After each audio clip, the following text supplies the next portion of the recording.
The Ryan Reynolds Hollywood PR machine is in full effect. It's really weird to watch this kind of behavior.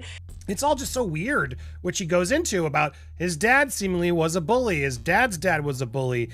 And as we know, Ryan didn't stop bullying people 22 years ago, as we've seen with Nice Pool. If that's not bullying, Justin Baldoni, I don't know. Ryan Reynolds is in an absolute meltdown after his dirty bullying got exposed in the most humiliating way possible during his own podcast. The reason? That you don't punch down. Like, it's not your vibe, and it's a good. Oh no, I would very much like to be these the are the best joke. targets. Yes, me too. Like I really, and then so that's where I got the lesson to never apologize. He proudly admitted to harassing a 22-year-old girl like it was some heroic achievement. And the worst part is, he is not even embarrassed about it. Ryan Reynolds will punch down when he thinks it's okay. And guys, for years we blamed Blake for everything, but now it's painfully clear that the real catalyst in this entire mess might have been Ryan all along. Okay, so last night, US time, Ryan Reynolds was appearing on the Conan O'Brien show called Team Coke. So it all revealed when Ryan Reynolds appeared on Conan O'Brien Needs a Friend in May 2025. And as expected, the conversation was filled with empty laughs and quick-witted exchanges. So in this 1 hour long, interview, show, whatever, Ryan was trying to be funny the whole time, which is his thing. It was all set for the usual banter about Reynolds' iconic role as Deadpool. But then Ryan drops a bombshell that shocked a girl. You don't punch down. Like, it's not your vibe, and it's a good. Oh no, I would very much like to be these are the the best joke. targets. Yes, me too. Like I've done it. I did it once in my life, and I deeply regretted it. Out of nowhere, he casually admits to something that pretty much made everyone pause. He confessed that 22 years ago, he bullied a girl and harassed her out of fun. Ryan Reynolds admitted that he kind of did that, but only once. And he said it was 22 years ago. And do you want to know how Ryan decided to apologize for this mess? Did he pen a heartfelt letter or go out of his way to show some genuine remorse? Of course not. Instead, he sent champagne.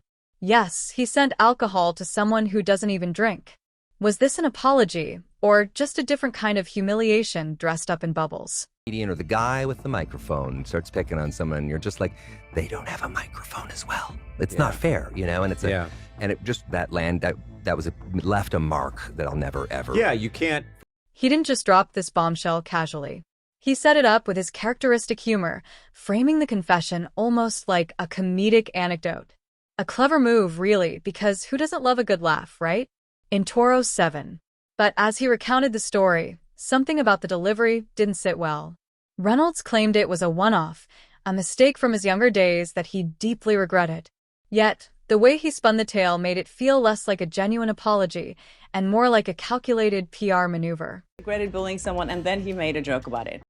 But do you think he was ashamed? Not really. The tone wasn't one of remorse, but rather one of deflection. He quickly pivoted the conversation back to lighter topics, laughing along with Conan and the show's crew. The audience was left wondering, was this a sincere confession or just another chapter in Ryan's carefully controlled narrative? That he's desperate for validation, maybe because his dad never gave that to. But let's not forget the real reason behind all this chaos might just be because Ryan Reynolds is too busy perfecting his stand-up act to actually sit down and reflect on what he wants, or, who he wants to be. This whole conversation to me just says that Ryan Reynolds is a very insecure person and he can't be himself. He never can be himself. He just has to be a comedian all the time. Public reactions to his little confession were a mess. You had one group of fans rushing to defend him with the classic, "We all make mistakes when we're young," as if being a 22-year-old bully is some sort of universal milestone. Sure, let's normalize that, right? And of course, there's the way he framed it. Ryan didn't just drop a simple, "Hey, I messed up, and I'm genuinely sorry." No, that would have been too straightforward. I don't see the point in this interview, and if you see the comment section, it's still open. There's a lot of comments there asking Conan O'Brien why. Instead, he wrapped the whole thing up in his signature humor and self-deprecation. Classic Reynolds. It's the old charm them until they forget the point strategy. Make them laugh. Make them feel like they're in on the joke. And suddenly, They're on your side before they've even had time to think it through. It's like a magician distracting you with one hand while the other pulls the rug out from under you. Using people I like, Conan O'Brien, to put out their message and make it seem like there's nothing wrong. We're still big names. But this time the trick didn't land. People weren't laughing quite as hard. Instead, they were side-eyeing the whole thing, asking the real questions, like why Conan's podcast, a place known for lighthearted banter and laughs, was being used. Not exactly the setting for deep confessions. On to Ryan Reynolds and Blake Lively hate. I don't hate them. I'm angry with them. I'm frustrated with them because they refuse to take accountability, and they are using their Hollywood power to just stomp on. The timing seems suspiciously convenient. Was he hoping to bury this under a mountain of giggles? Or is he too desperate to get attention?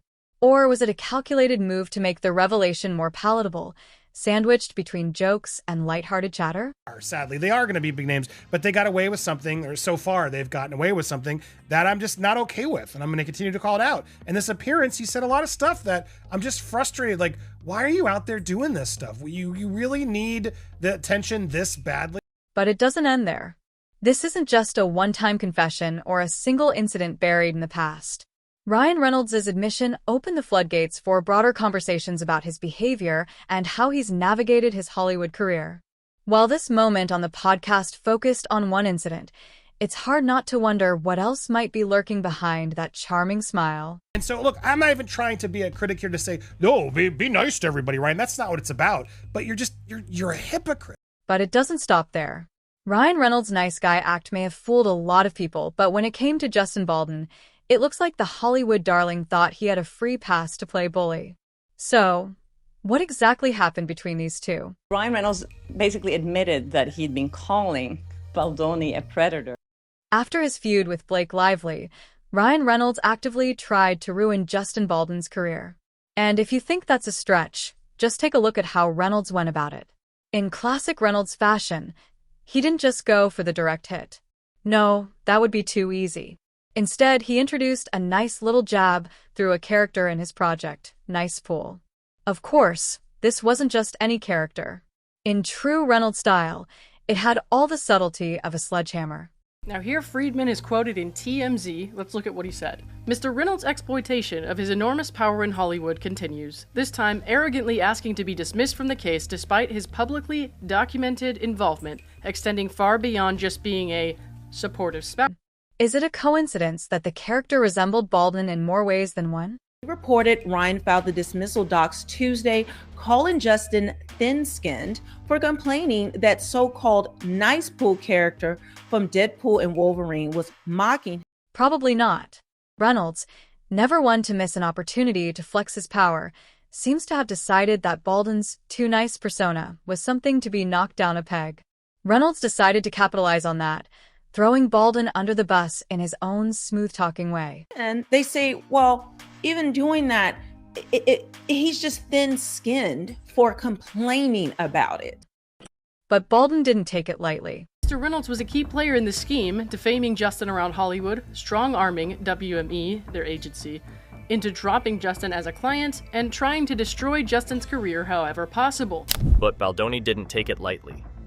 100% Ryan was the one who put this line in here. Not SNL, not Tina Fey, not Blake Lively, but Ryan.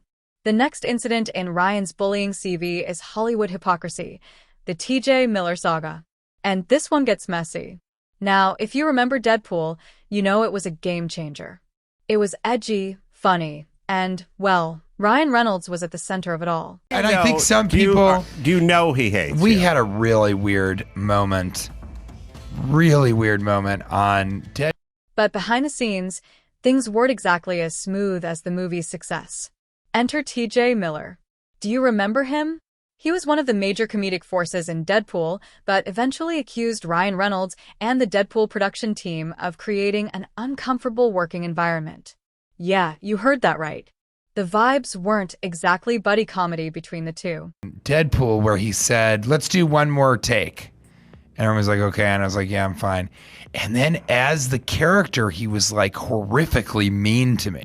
TJ Miller wasn't shy about airing his grievances. He publicly shared how the Deadpool set was toxic, with tensions between the cast and crew, And it wasn't just about the usual creative differences. So he was like, what's great about you, Weasel? You're not the star, but you just, you do just enough exposition that it's funny, and then we can leave and get back to the real movie. He spoke about Ryan, claiming that his behavior made him feel uneasy. If you've been paying attention, you might be thinking, wait a minute. Isn't Ryan supposed to be the charming nice guy? Yeah. Well, that nice guy image might need a little polishing after this. That went viral. Ryan Reynolds immediately picked up the phone and somehow got TJ Miller to recant. Oh no, we're now good friends. But do you think Ryan took it lying down? No. He wasn't going to let a little thing like allegations of bad vibes on set go unanswered. In Toro 25. In what could only be described as a Hollywood power play, Ryan allegedly made a very interesting phone call to TJ Miller, one that turned the situation upside down. Miller later came out and recanted his statements. Never come back to a Deadpool film. Now he says he would love to. It would be awesome. Suddenly, everything was sunshine and rainbows again. It was almost as if the tension and discomfort he had described just evaporated into thin air. How did this happen? Well, the word on the street is that Ryan did what Ryan does best. He convinced TJ to walk back his allegations. And by convinced, you can probably guess what I mean. You don't just suddenly take back statements like that without some serious persuasion, right? You are a hypocrite, and you keep getting exposed and allowing us to expose you for this person that, look, we all are flawed. We are human. I don't have an issue with some of these problems if you just own. The public didn't exactly buy it. You could almost hear the collective groan as people wondered if this reconciliation was as genuine as it seemed. Was this a true act of friendship and understanding, or was this all just a slick PR move to protect Ryan's golden boy image? It didn't help that TJ Miller, after all that backtracking, kept the details of their phone call under wraps, making people wonder, was he under pressure? Was this the work of an influential player in Hollywood doing what he does best, shaping narratives in his favor? But wait, it doesn't end there. The story doesn't just shine a light on Ryan's ability to smooth over awkward situations. It also gives us a peek into how he's been able to manipulate and control situations behind the scenes. Just starting to feel a little bit ridiculous. And speaking of control, there's another juicy detail in this saga that you don't want to miss. Is quoted in TMZ. Let's look at what he said. Mr. Reynolds' exploitation of his enormous power in Hollywood continues, this time arrogantly asking to be dismissed from the case despite his publicly documented involvement, extending far beyond just being a supportive Enter Tim Miller, the director of Deadpool. Tim played a critical role in bringing Deadpool to life, and his vision helped shape the movie's unique tone. So, what happened when the sequel came around? Well, Tim Miller didn't stick around for part 2. Director Tim Miller, also, same thing. Tim Miller, who directed the original Deadpool and was a huge part of that movie, just got completely thrown in the bus, not involved in any of the future films. Ryan took the lead, took the reins, and then Tim had a lot of not very nice things to say about it. He suddenly left the project. And no, it wasn't just because he felt like taking a break from superhero movies. Later on, Ryan, as he became the big guy, went back and again got Tim Miller to seemingly let go and recant. Everybody, somehow after these experiences, Ryan does do his nice Canadian thing. It's not just a coincidence, it's a pattern. Ryan Reynolds doesn't just star in movies, he shapes them. Whether it's using his influence to mend a public rift or steering an entire franchise in a direction that suits him, he's a master at controlling the narrative. If things don't go the way he wants, well, let's just say he has a way of making sure they do. Whether it's through charm, persuasion, or a little bit of Hollywood magic, Reynolds has found a way to maintain his hold over his image and his projects. And that, my friends, is where the real power lies in Hollywood. Worked on a movie with Ryan Reynolds also. And so he has a very specific opinion. That may mirror your Ryan own. Reynolds. And if you think these are the only incidents, brace yourself because the list is longer than you think. All right, so let's talk about Michael Bay, the guy who brought us Transformers and more explosions than anyone should ever need in one lifetime. Yeah, that Michael Bay, the director whose movies literally shake the earth with explosions and robot fights, did not get along on set with Ryan. Alluded that he's like, everybody loves me. Everybody likes me, so TJ probably just wishes that he could work with me again. So, what's the deal with Michael Bay and Ryan Reynolds? Well, Rumors started swirling about some serious tension between the two on set. Apparently, Michael Bay, with his penchant for big explosions and zero subtlety, wasn't exactly vibing with Ryan's more, let's say, sarcastic approach to collaboration. It's not exactly shocking, right? Michael Bay is known for running a tight ship. And Ryan Reynolds, well, let's just say he's got a bit of a reputation for being the class clown, the guy who cracks jokes, drops sarcastic one-liners, and has a little too much fun with things.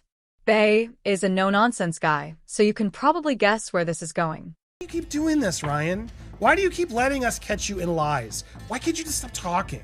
Why can't you go off with your family like Justin's doing and let this all air out? Now, let's step back for a second.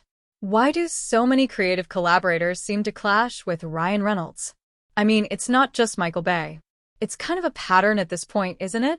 Whether it's directors, co-stars, or even other big names in Hollywood, there seems to be a trend of Reynolds rubbing people the wrong way. Maybe it's because he's not really the team player type. Sure, he's funny, but in a creative space, sometimes you need a little more than a sarcastic one-liner to make the magic happen. When you're working with someone who's as big as Ryan Reynolds, there's got to be a balance between playing the role and playing the game of Hollywood. And, well, not everyone seems to appreciate Ryan's way of doing it. Do all this. I can't. I'm so frustrated. I liked you, Ryan. I still want to like you. But do we really think he's oblivious to it all? No, not really. He's smart enough to know when people aren't exactly falling at his feet. So, what's the deal?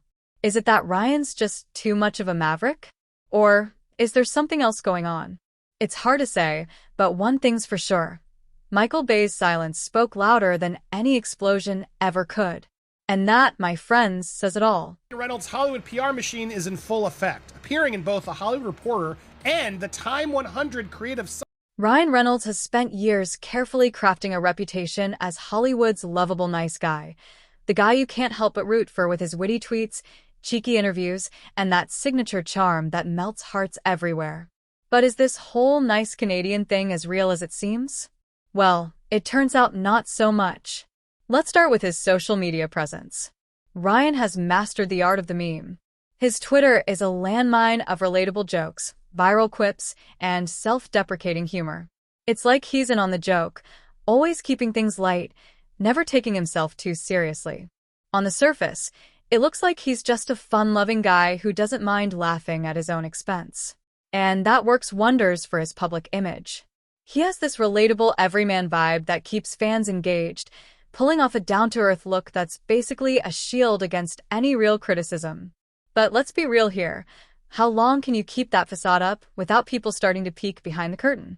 Somehow, after these experiences, Ryan does do his nice Canadian thing, but even just like in the movies themselves, you lie. You do punch down. The thing is, Ryan's always been the type of guy who knows exactly how to control the narrative. He's quick to shoot down anything that might tarnish his image. But here's the problem. We've started seeing the cracks. Never punches down. Never. He's really like, the only person he punches down on is me, Ryan Reynolds. Like that, no. In movies like Deadpool, despite claiming he's a champion of the underdog, Reynolds often resorts to punching down, making fun of people who are already struggling or going for the low-hanging fruit of humor at someone else's expense. And while the internet might laugh along with him, these moments can't be completely erased. How is that not Deadpool punching down a Mahershala Ali? A lot of folks are starting to question if there's more to this nice guy persona than meets the eye. He talked about being a storyteller. He said, I have so many multiple personalities. I'm a storyteller. But Blake was given a mic today. But wait, there's more. Enter Blake-Lively, Ryan's wife and Hollywood's power couple darling. On the surface, they seem like the perfect pair, charming, stylish, and always ready for a selfie. But rumors have begun to swirl that Blake isn't just standing by her man. Allegations suggest she's played a role in fueling some of Ryan's more questionable public feuds. Could it be that she's pulling the strings behind the scenes? There are whispers of manipulation in industry projects, some suggesting that Blake's influence might be steering things in Ryan's direction, helping him avoid accountability.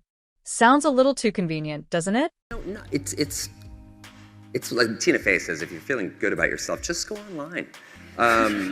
But here's the thing about the Reynolds-Lively dynamic. Together, they're a powerhouse. They have the kind of influence in Hollywood that makes you wonder if anyone dares to challenge them. Their joint presence in the media shapes narratives in ways that keep them out of the firing line. They're like the golden couple of Hollywood, always on the red carpet, always looking perfect, always in control.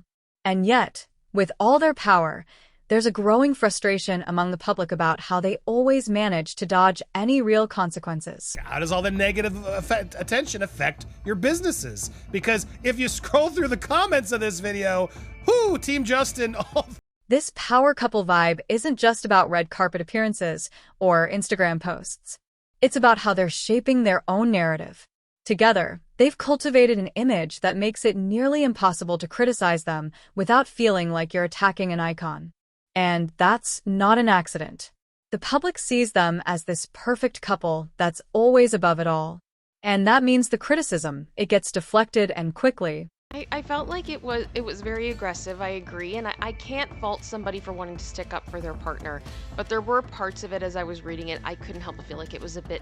But let's not sugarcoat it. The cracks in their image are becoming more noticeable. As we peel back the layers, it's clear that not everything is as picture-perfect as it seems. Ryan's nice guy image is starting to fray at the edges. And Blake's role in this, well, that's still a bit of a mystery. The combination of their influence and ability to sidestep real accountability is starting to wear thin with the public. They can't always be the golden couple forever. And here's the thing. People are starting to get frustrated. Ryan and Blake can keep smiling for the cameras, but the cracks are getting bigger. It's only a matter of time before those cracks break open. They've played the game for so long, but the longer they keep dodging accountability, the harder it will be to maintain this nice image. People want more than just a carefully curated Instagram post. They want realness, honesty, and that's something Ryan, for all his charm, hasn't always delivered. So, here we are. Ryan Reynolds' meltdown, and the question everyone's dying to know, can he recover his reputation? Spoiler alert, it's not looking great. Reynolds will punch down when he thinks it's okay. He'll do a joke that's at the expense of someone if he deems them to be, worthy of. Let's talk about the backlash. This isn't just a couple of people upset on Twitter. We're talking legal battles, social media firestorms, and a growing chorus of people who are finally starting to question the nice guy facade. Reynolds might have once been able to charm his way out of anything, but now the tides are turning, and people are starting to see through the act. It's not like his "I'm a nice Canadian" routine can save him this time when the cracks are so big you could drive a truck through them. It's one thing to mess up, it's another to keep dodging the consequences. And now public opinion is split. Is Ryan a hero, a villain, or just some average guy caught in the middle of his own PR nightmare? One day, he's the lovable Deadpool cracking jokes. The next, he's caught in multiple scandals, and fans are scratching their heads wondering which version of Ryan they're supposed to root for. One minute he's that guy we all adore, and the next he's the guy we all wish would just take a moment to shut up and take some responsibility. If Ryan wants any shot at salvaging his image, it's time for some real accountability, a heartfelt apology, maybe some transparency about his past actions. Because at this point, the "I was just joking" routine isn't cutting it. But who are we kidding? We all know that unless there's a major shift in his PR strategy, this meltdown might just be the beginning of the end for Ryan Reynolds' reign as Hollywood's favorite nice guy. Like this video and subscribe to the channel to know more about Ryan Reynolds' personality.